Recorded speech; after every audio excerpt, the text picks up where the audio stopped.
বাঁকুড়া জেলায় পেঁয়াজ চাষ বাড়াতে কর্মশালার আয়োজন করল জেলা উদ্যান পালন দফতর। বাঁকুড়া জেলার বর্ষাকালীন পেঁয়াজ চাষের লক্ষ্যমাত্রা বাড়াতে মঙ্গলবার সকাল থেকে বাঁকুড়ার জয়পুরে একটি কৃষি কর্মশালার আয়োজন করল বাঁকুড়া উদ্যান পালন দফতর।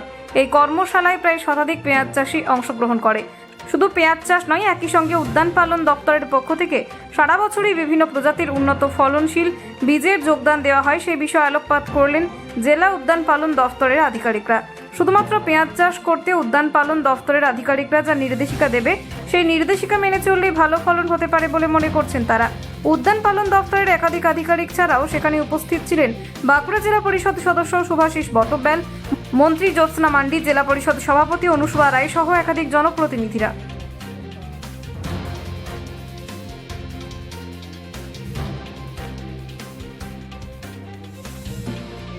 বাঁকুড়ার জয়পুর ব্লকে আপনার খরিফ অনিয়ন চাষের ব্যাপারে একটা বিশেষ কর্মশালার আয়োজন করেছে ডিস্ট্রিক্ট হর্টিকালচার অফিস বাঁকুড়া।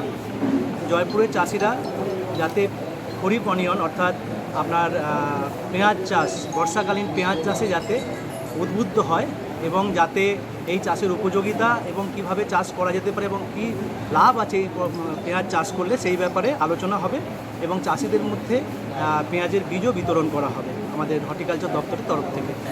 এছাড়াও আপনার হর্টিকালচার দপ্তর কী কী কাজ করছে বা কী কী কাজ করে এবং এই জেলার পাশাপাশি জেলা যেখানকার মাটি এই জেলার মতোই সেই জেলায় কী কী ধরনের উন্নয়ন হয়েছে বা হর্টিকালচার দপ্তর কীভাবে সেই সব জায়গায় কাজ করছে সেই নিয়েও বিশদে আলোচনা হবে।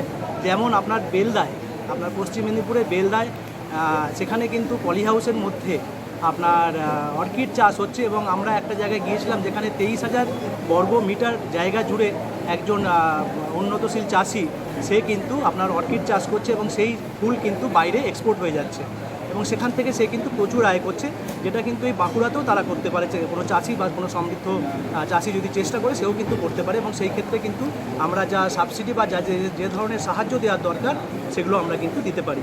এছাড়াও আপনার পেঁয়াজ সংরক্ষণ থেকে আরম্ভ করে মাশরুম চাষ প্লাস হচ্ছে উন্নতশীল বীজ, সবজি বীজ এইসবও বিতরণ করা হবে এবং এই বিতরণ শুধু নয়, তার সঙ্গে সঙ্গে সেই চাষ কিভাবে করা যেতে পারে বা সেই চাষ করার জন্য কোনো অসুবিধা হলে সেক্ষেত্রেও কিন্তু আমাদের দপ্তর সেই সহায়তা করে। এই ধরনের সহায়তা যদি এখানকার চাষিরা নেয় তাহলে তারাও কিন্তু আরও ভালোভাবে চাষ করতে পারে এবং তাদের জীবন আরও কিন্তু উন্নত হতে পারে। ধন্যবাদ সবাই।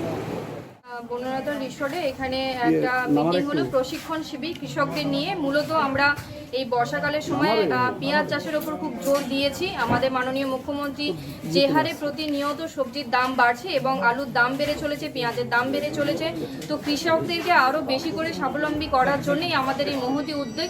আমরা 11-12 সালে প্রচুর পেঁয়াজ উৎপাদন করেছিলাম এবং সেটা আরও যাতে তার থেকেও বেশি পরিমাণে হতে পারে, আমাদের নাসিক থেকে না নিতে হয়, সেই চেষ্টাই কিন্তু আমরা আজকে করছি এই প্রশিক্ষণ শিবিরের মাধ্যমে।